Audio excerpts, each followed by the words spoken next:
మన ప్రభువైన రక్షకుడైన యేసుక్రీస్తు పరిశుద్ధ నామములో మీ అందరికీ శుభములు తెలియచేయుచున్నాం. మీరందరూ క్షేమంగా ఉన్నారని ఆశిస్తూ ఉన్నాను. ఈరోజు బలపరిచే వాక్యము ఆదికాండము 39వ అధ్యాయం 23వ వచనము.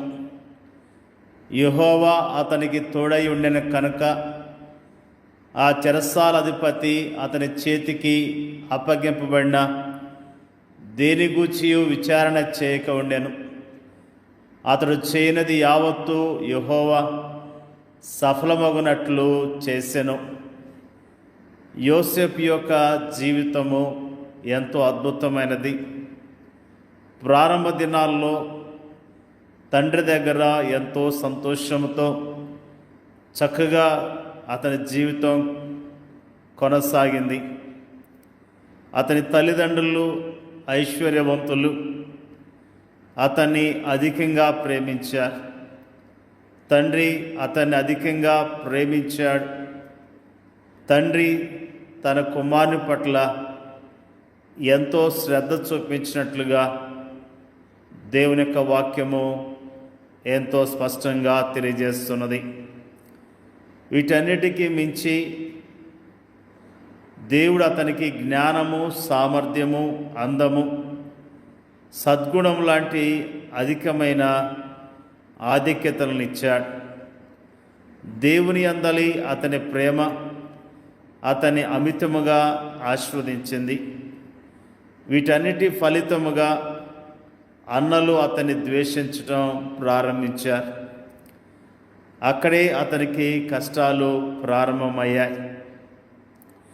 యోసేపు ప్రారంభ దినాల్లో సుఖంగా జీవించాడు. కానీ యవ్వన ప్రాయంలోనికి అడుగు పెడుతున్న సమయాల్లో అతని జీవితంలో ఎన్నో కష్టాలను ఎదుర్కొన్నట్లుగా దేవుని యొక్క వాక్యము స్పష్టంగా తెలియజేస్తున్నది. ఆదికాండములో యోసేపు గురించిన విషయాలు మనందరికీ తెలిసినవి. సొంత అన్నలు అతన్ని అమ్మివేశారు. అతన్ని బాగా మాటలతో బాధ పెట్టారు. అతని గురించి మరి చాలా చెడుగా చెప్పుకున్నారు. అంతేకాకుండా అతన్ని అమ్మివేసినప్పుడు అతడు యోసేపు ఐగుప్తులో బానిసగా మరొక వ్యక్తికి అమ్మివేయబడ్డాడు. అతని జీవితంలో అనుకోకుండా వచ్చిన పరిస్థితులు అతన్ని ఎంతగానో కృంగదీసినాయి. మరి ఐగుప్తు దేశంలో అతడు ఒంటరిగా ఉన్నప్పటికీ యోసేపు దేవుని ఆశ్రయించి దేవుని మీద ఆశ పెట్టుకొని జీవించినట్లుగా దేవుని యొక్క వాక్యము ఎంతో స్పష్టంగా తెలియజేస్తున్నది.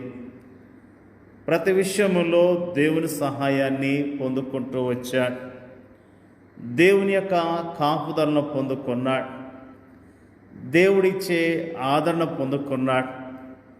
పరాయి దేశములో, పరాయి ప్రాంతంలో, తన వారంటూ ఎవరూ లేని ప్రదేశంలో అతనికి ఏకైక స్నేహితుడు దేవుడే అన్న విషయాన్ని మనం జ్ఞాపకం చేసుకుంటూ ఉన్నాం.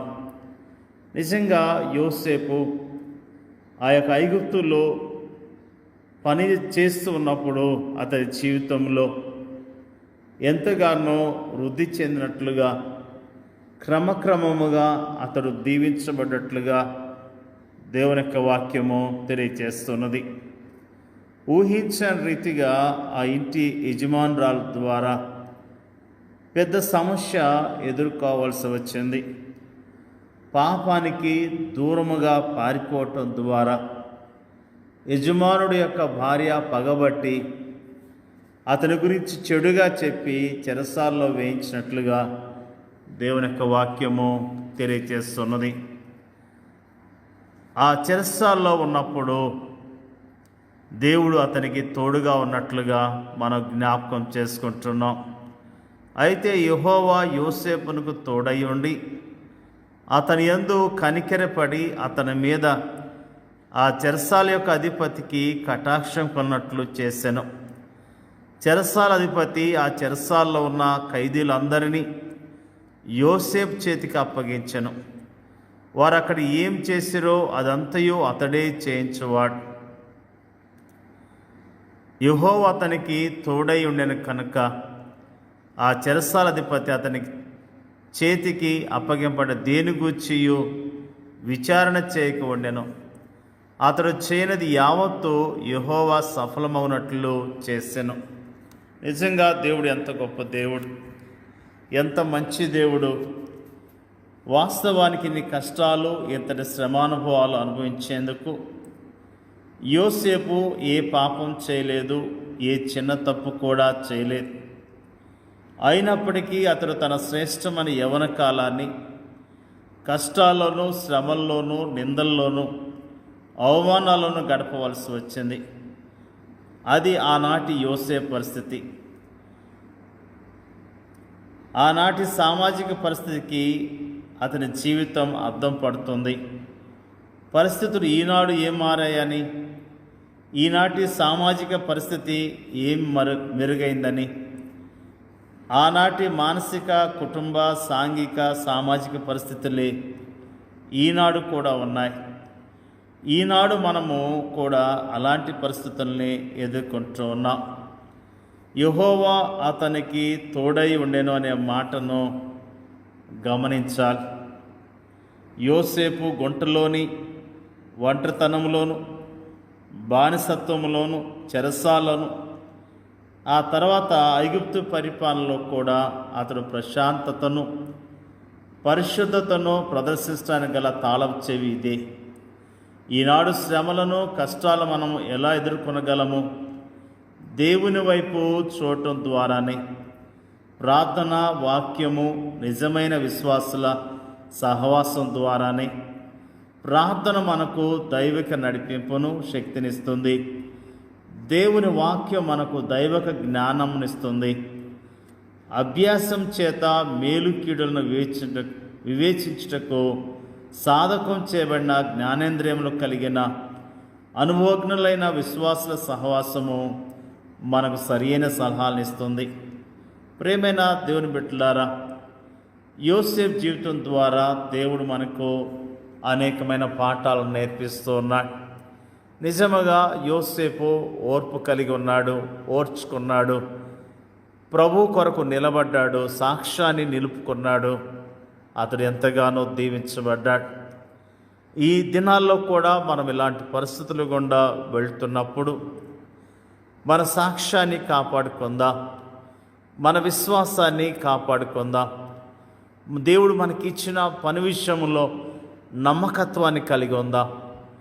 మరి నిజముగా యోసేపు దేవునికి విధేయత చూపించడం ద్వారా ఎంతగానో దీవించబడ్డాడు.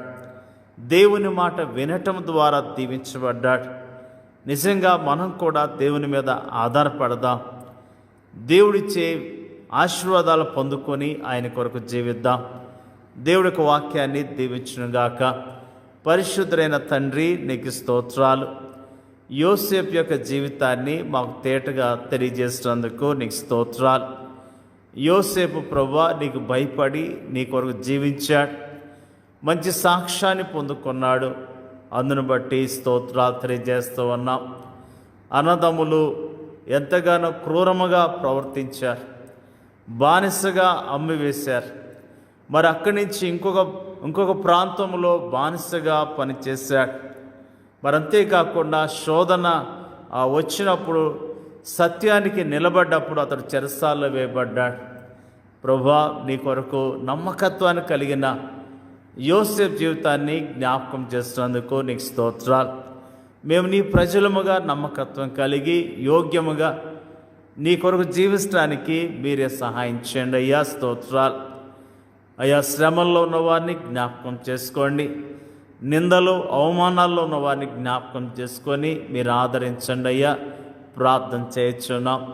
ఎలాంటి శ్రమలు కష్టాలు వచ్చినా ప్రభు మాకు తోడై ఉన్నాడనే ధైర్యం కలిగి విశ్వాసంతో జీవించడానికి నీ కృపను మెండుగా దయచేయమని యేసుక్రీస్తు నామంలో అడుగుచున్నాం తండ్రి. ఆమేన్.